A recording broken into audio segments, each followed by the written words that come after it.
Hey guys what's welcome back to my new video.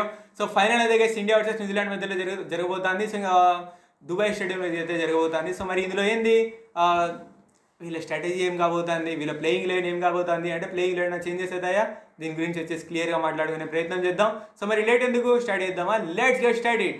So ఫస్ట్లో అయితే guys వీళ్ళ strategy ఏంద్రా అంటే మేబీ ఫస్ట్ టాస్ గెలిస్తే బ్యాటింగ్ చేస్తూ 260 270 రన్స్ కొట్టేసి వాళ్ళని వచ్చేసి డిఫెండ్ చేద్దాం అనేసి అయితే ప్రయత్నిస్తారు. ఇంకా దాని తర్వాత లేదా మనకు బౌలింగ్ వస్తే ఆ బౌలింగ్లో వచ్చేసి ఖచ్చితంగా న్యూజిలాండ్ వాళ్ళకి 260 270 కన్నా పైన బౌలింగ్ అయితే ఖచ్చితంగా ఇవ్వరనేసి అయితే అనుకుంటున్నా. ఎందుకంటే వాళ్ళ పిచ్చు న్యూజిలాండ్ వాళ్ళకి కూడా తెలుసు, ఆ ఇండియా వాళ్ళకి కూడా తెలుసు ఈ పిచ్చు. కాబట్టి వాళ్ళు ప్రయత్నిస్తారు, వీళ్ళు ప్రయత్నిస్తారు. సో ఖచ్చితంగా వచ్చేసి వీళ్ళు వచ్చేసి ఇండియా వాళ్ళు ఫస్ట్ బౌలింగ్ చేస్తే ఖచ్చితంగా 260 270 లోపు వచ్చేసి ఆపాలనేసి ప్రయత్నిస్తారు. ఇంకా ఆ తర్వాత వీళ్ళు ఫస్ట్ బ్యాటింగ్ చేస్తే 290 రన్స్ మినిమం అయితే కొట్టాలని సరే ట్రై చేస్తారు. సో ఎందుకంటే అక్కడ వచ్చేసి కొంచెం డిఫెండ్ చేసుకుని ఈజీ అవుతుంది కాబట్టి అది ట్రై చేస్తారనేసి అయితే అనుకుంటున్నా.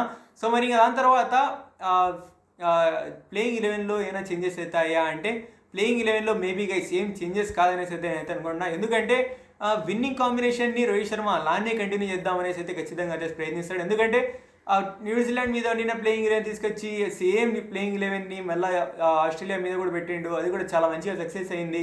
కాబట్టి ఫైనల్ ఏం చేంజెస్ చెయ్యడు అనేసి అయితే నేను అనుకుంటున్నా. సో మరి మీ ప్రకారంగా అయింది, ఏమైనా చేంజెస్ జరుగుతాయా ఖచ్చితంగా కింద కామెంట్ చేయండి. సో ఎందుకు జరగవురా ప్లేయింగ్ 11 చేంజెస్, హర్షదీప్ సింగ్ని తీసుకొచ్చింది ఎందుకు, హర్షిత్ రాణా తీసుకొచ్చింది ఎందుకు అనేసి చాలామంది కామెంట్ పెడతారు.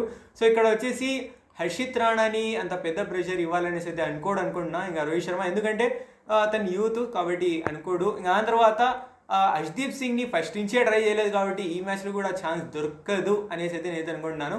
సో మరి చూద్దాం గైస్ ఏం జరుగుతుంది ఏందనేసి. ఇంకా అంటే ప్రాక్టీస్ సెషన్లో ఎవరికైనా ఏమైనా ఇంజురీ జరిగితే బౌలర్స్ని అప్పుడు తీసుకొచ్చే అవకాశం ఉంటుంది, కానీ మిగతా టైంలలో ఏం లేదు, ఆల్ ఈజ్ వెల్ అంటే ఏం జరగవు అనేసి అయితే నేనైతే అనుకుంటున్నాను. సో మరి మీ ప్రకారంగా ఏంది, ఏమైనా జరుగుతాయా? ఇంకా దాని తర్వాత గైస్ ఫైనల్ ఒక పాయింట్ మాట్లాడుస్తాను. ఎందుకంటే ప్లేయర్కి వచ్చేసి కొంచెం నర్వస్నెస్ ఉంటుంది, వరుణ్ చక్రవర్తి, గిల్కి, అయ్యర్కి. Okay, it's acceptable. సో 2023లో సెమీఫైనల్ దాకా వచ్చి ఫైనల్లో ఓడిపోయినాం, ఇక్కడ జరగకూడదు అనేసి అయితే అందరూ అయితే ప్రయత్నిద్దాం. సో ఇంకా that's it guy video. So వీడియోలు మాట్లాడడానికి చాలా లేవు. So that's it guy, thank you so much for watching. So ఇప్పుడు దాకా మీరు మన ఛానల్ సబ్స్క్రైబ్ చేసుకోకపోతే ఎప్పుడైతే సబ్స్క్రైబ్ చేసుకోండి. ఇక్కడ దాకా మీరు మన వీడియో చూసినారంటే మీకు వీడియో నచ్చి ఉంటుంది.